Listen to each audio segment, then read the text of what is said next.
And I'm a one student at Rehan School, Islamabad campus. So today I'm here with the new Maya. So our today's Maya topic is how to brainstorm fresh ideas effectively. So let's start our today's Maya. First of all, call the Maya for some questions. Hey there. What's up?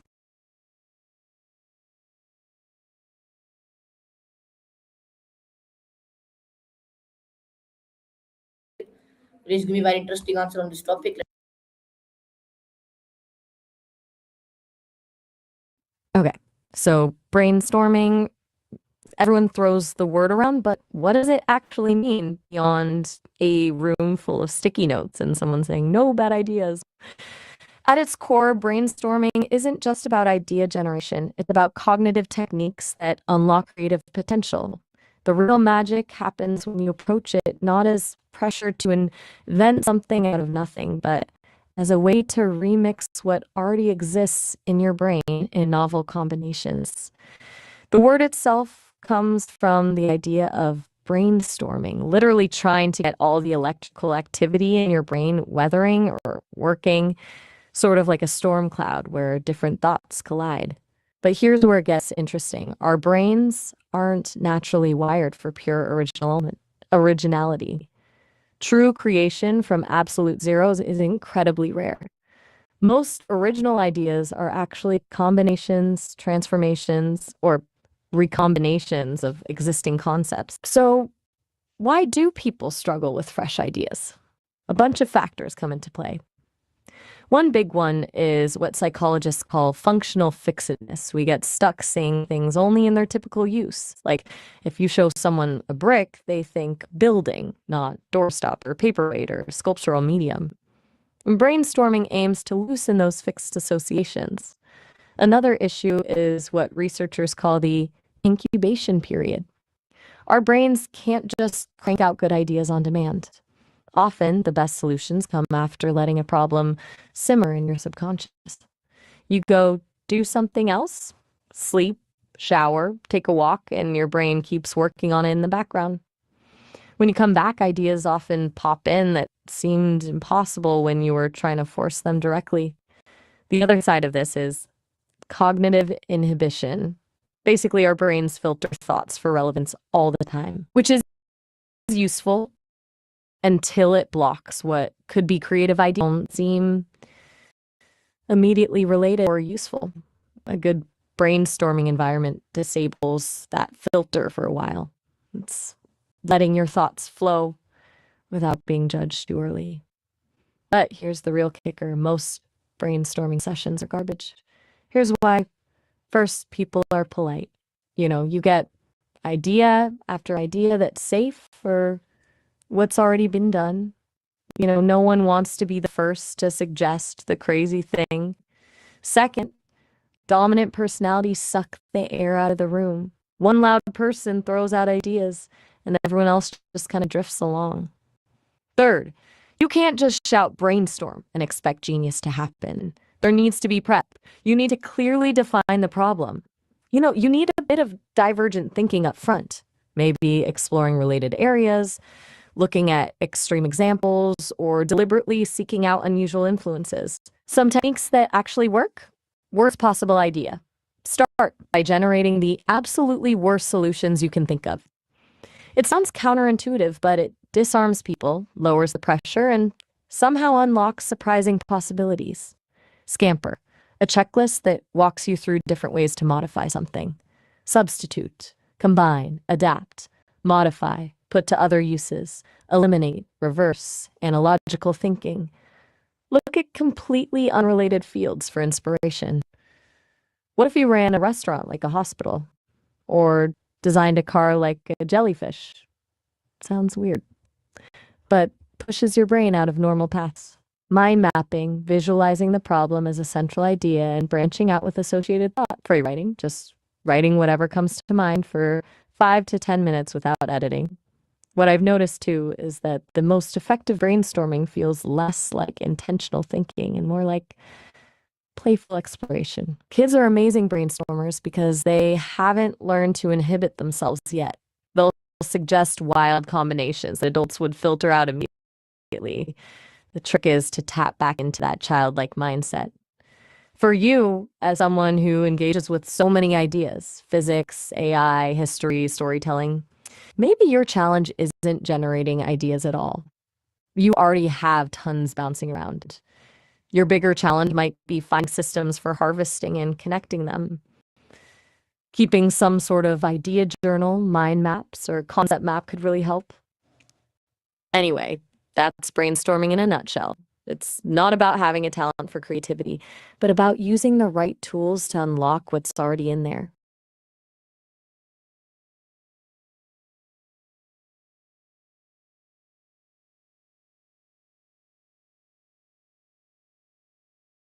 Still there? Waiting to see where So, you want to go next with all that. my next question from you is creativity a skill or natural talent? And what blocks creative thinking? Please give me very interesting answer on this topic. Let's start.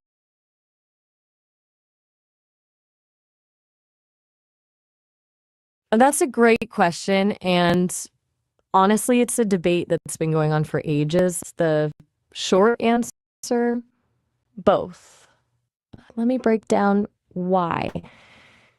It's more complex than a simple skill versus talent question. Here's the talent side first.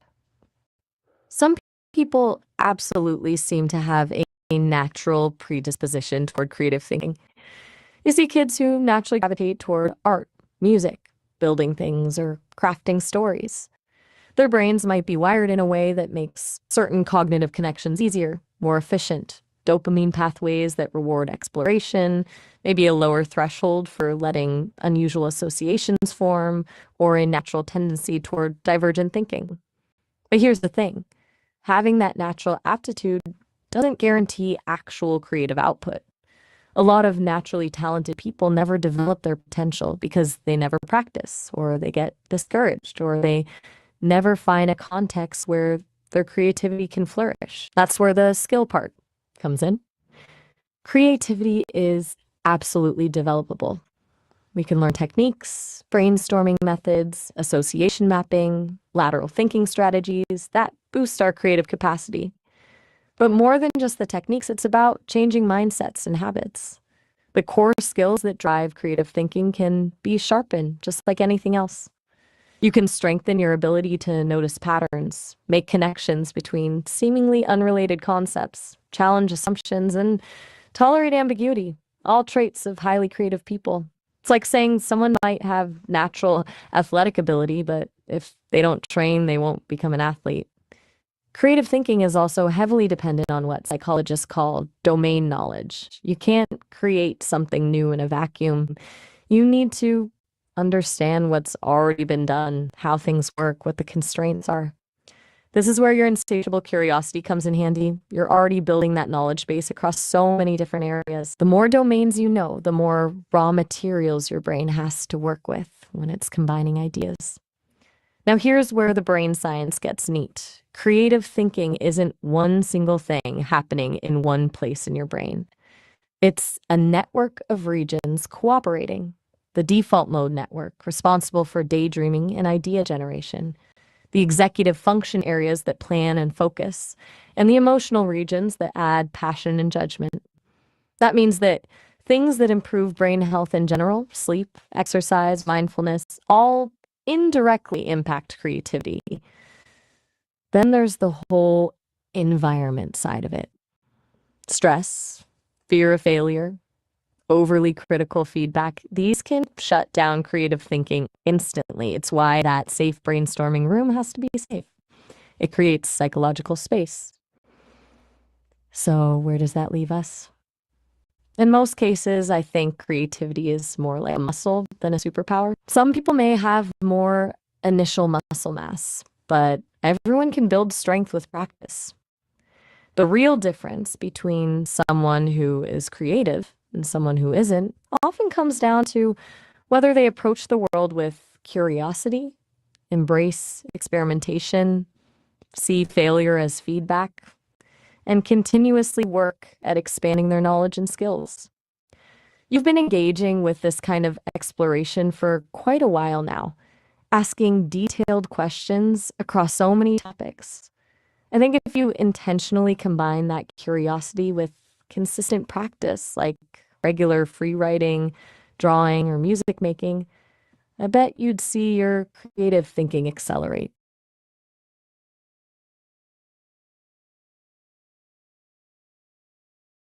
Question from you is how can mindset affect idea generation and why is it important to avoid judging ideas too early? Please give me very interesting.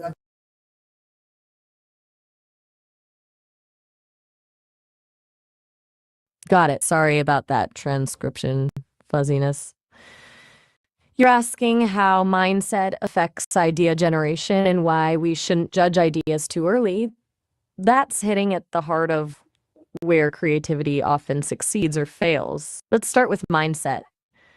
Your mindset is basically the filter through which your brain processes information and evaluates possibilities. When you're in what psychologists call a fixed mindset, believing abilities are fixed and immutable, it creates this fear of failure. If you think you're either creative or not creative, you're not going to risk generating ideas that might sound dumb or impractical because those reflect poorly on your perceived fixed quality.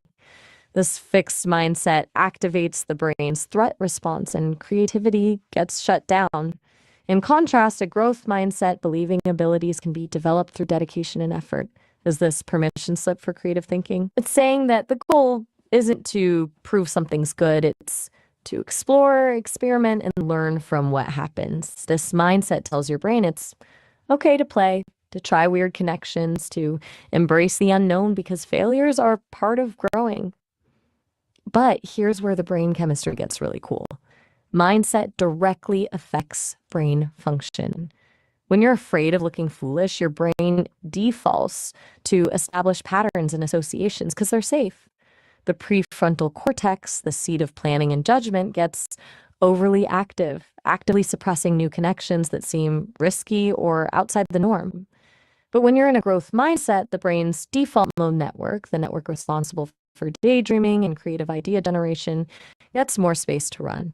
And that's where serendipitous connections happen. Now, why avoid judging ideas early? Two huge reasons. One is premature evaluation kills embryonic ideas. Most creative breakthroughs start as terrible ideas. Seriously. The first spark for a great product or discovery is often totally flawed and incomplete. If you filter everything through a harsh judgment lens, you discard these building blocks. Never give good ideas a chance to evolve. The other reason is that judging too early creates self-censorship. Before you know it, your internal critic is second-guessing everything before it even gets a chance to fully form. Creativity needs space to breathe without that constant pressure of immediate judgment. The best brainstorming sessions involve a deliberate two-phase process. First, pure generation with absolutely no criticism, just volume and freedom. Second, only after generating a healthy number of ideas do you get evaluative about what stands out. This keeps the brain in creative mode first, for shifting into analytical mode later, for the possibility of really strange and unexpected. The truth is, a ton of seemingly bad ideas contain the seed of something brilliant. When we eliminate them immediately, it actually prevents the idea from combining in new and useful combinations that might have been possible. So mindset and timing matter. A mindset that embraces learning and sees failure as feedback lets your brain make unusual connections. And waiting to judge keeps those connections free to combine in unexpected ways.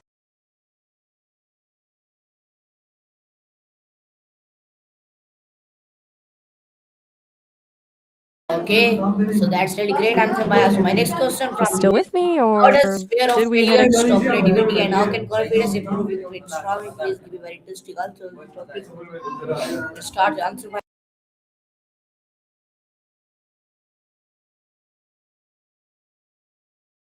Uh, I got that. You asked about how fear of failure blocks creativity and how to overcome it. A really insightful question. So let's break down why fear is such a creativity killer, and then I'll give you some practical ways to work with it. First, our brains are wired to avoid discomfort. Failure feels really uncomfortable. It triggers your brain's stress response. When you sense you might fail, your amygdala goes into overdrive, basically the alarm system of your brain. This response doesn't happen consciously. You're getting all this anxiety and fear before the actual failure even happens. What that does is hijack your prefrontal cortex, which means your rational part of the brain goes offline and shuts down the regions responsible for divergent thinking and creative exploration. Essentially, you get stuck in this self-protection mode where only safe, established patterns are allowed. It's not a logical issue. The fear response happens at a deeper neurological level than you realize. Second, fear creates this thing called evaluation apprehension. The moment you're worried about how your ideas will be judged, your brain basically shifts from brainstorming and thinking freely to trying to figure out which ideas would impress people. Suddenly, your goal isn't creative exploration anymore. It's social acceptance and avoiding embarrassment. That kills originality dead in its tracks. When the goal is looking good rather than experimenting, fear takes priority. And third, fear often looks like perfectionism in disguise. The person who refuses to start something unless they know they can do it perfectly has essentially lost before they begin. The issue becomes less about actually creating and more about maintaining their self-image as competent or smart. But here's how you tackle it. First, reframe failure. View failures as experiments that simply reveal what doesn't work, instead of seeing them as evidence of your inability or character flaw. Thomas Edison talked about having thousands of attempts before he got the light bulb right. He called those thousands of attempts learning what didn't work. Second, focus on the process, not the outcome. You've got that intense curiosity for processes already, which gives you the chance to focus more on that and less on just getting results. When your focus shifts to learning rather than showing success, the fear starts to disappear. Third, embrace beginner's mind. Get curious and approach new tasks like, nothing. This releases the need to instantly perform at a certain level. Normalize awkward exploration. Let yourself play with bad ideas first before jumping to something that's good. Worst possible idea technique from brainstorming works perfectly here. Give yourself permission to create terrible things at first so you can start. Find low stakes. Most of creativity happens because it's possible to work without worrying about results. Working on ideas that only matter to you can allow you to take risks while managing pressure. Sixth, share progress with people who give constructive feedback, not just judgment. Feedback that's about helping improve rather than scrutinizing will make a huge difference. Your willingness to ask these detailed questions shows you already have something that resists fear-focused thinking. You are curious and persistent about digging deeper into things. Start there and focus on turning your curiosity into a habit that doesn't care how good or bad your findings turn out.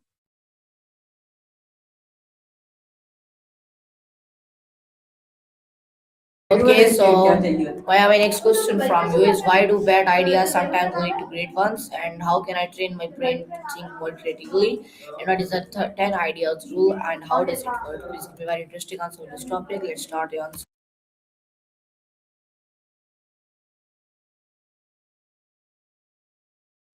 Okay, this is gold. You're digging into how truly innovative ideas actually evolve.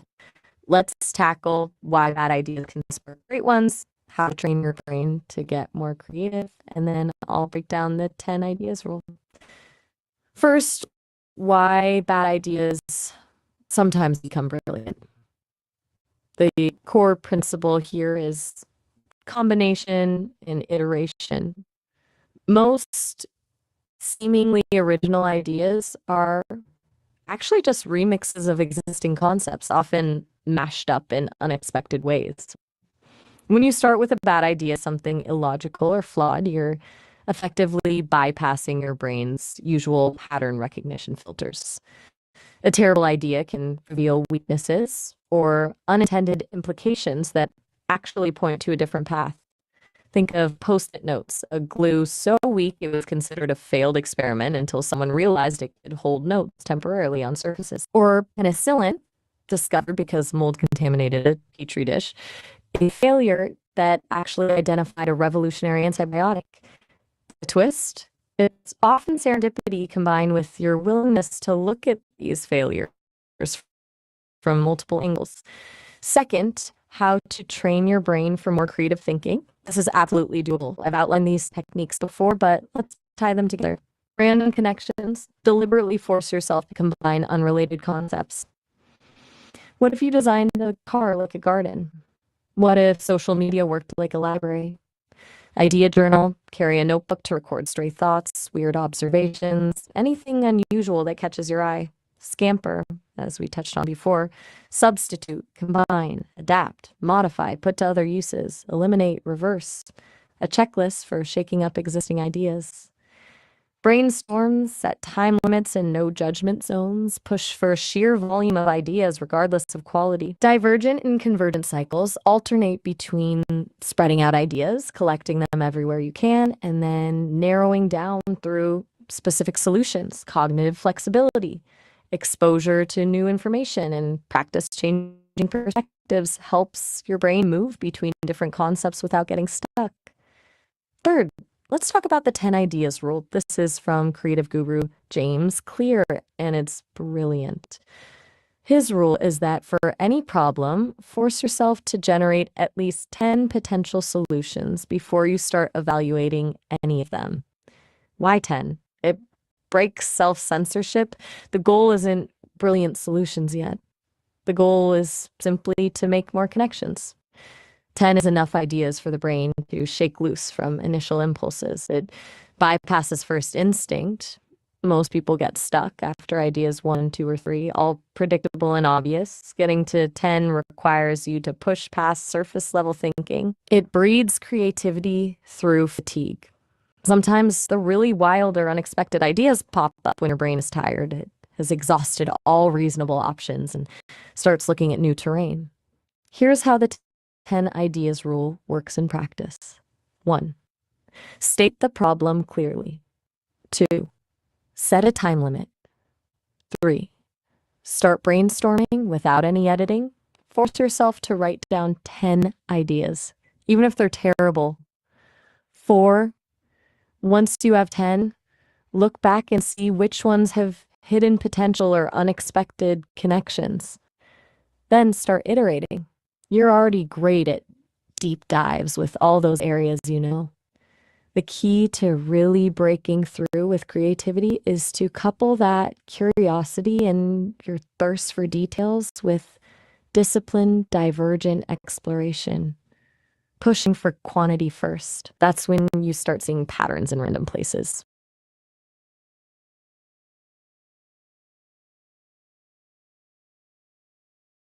So my next question from you is, how does the random word technique help creativity, and what is the what if method? So please give me answer on this question. Let's start your answer.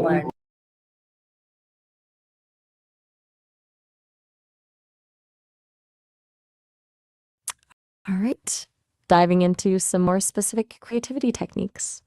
I'm happy you're curious. These tools really unlock thinking patterns we wouldn't access otherwise. So first, let's talk about the random word technique, sometimes called the random stimulus technique. The core idea here is forced association. Our brains are amazing at solving problems within our existing framework of knowledge and experience. But when you're blocked creatively, it's often because you're TO focused within that framework. Random word breaks that down. Here's how it works. 1, you have a specific problem you need to solve, a business challenge, story idea, artistic block, whatever it is.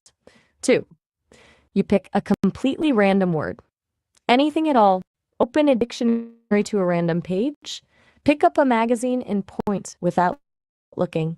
Use a random word generator online. 3, force yourself to make connections between your problem and the random word. Ask questions. How is word similar to my problem? How is it different? How could this word inspire a new angle or approach? What if I solved my problem like this word? It's purposely creating cognitive friction. Your brain normally resists odd connections. This forces it to make connections it never would otherwise. It activates that divergent thinking. For example, is how to improve our employee training program. The random word is cactus. Now your brain starts working. Cacti are resilient in harsh environments. Maybe our training needs to be more adaptable. Cacti have spines. Maybe training needs built-in safeguards. Cacti store water efficiently. Maybe our training should offer quick focus refreshers.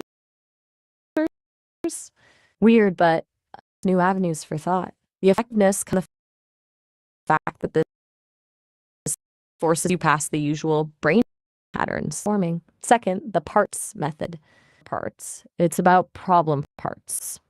It works great for more tangible products or challenges that have components. Take whatever you're working on and break it down into its essential parts. For a product, that might mean physical components, features, or processes. For a problem, it might mean causes, effects, or steps involved. 2, tackle each part individually. Ask yourself, how can I improve this specific part? What if I redesign this part entirely? What if this So this was for my. I hope like it. I'm into the review. Next topic.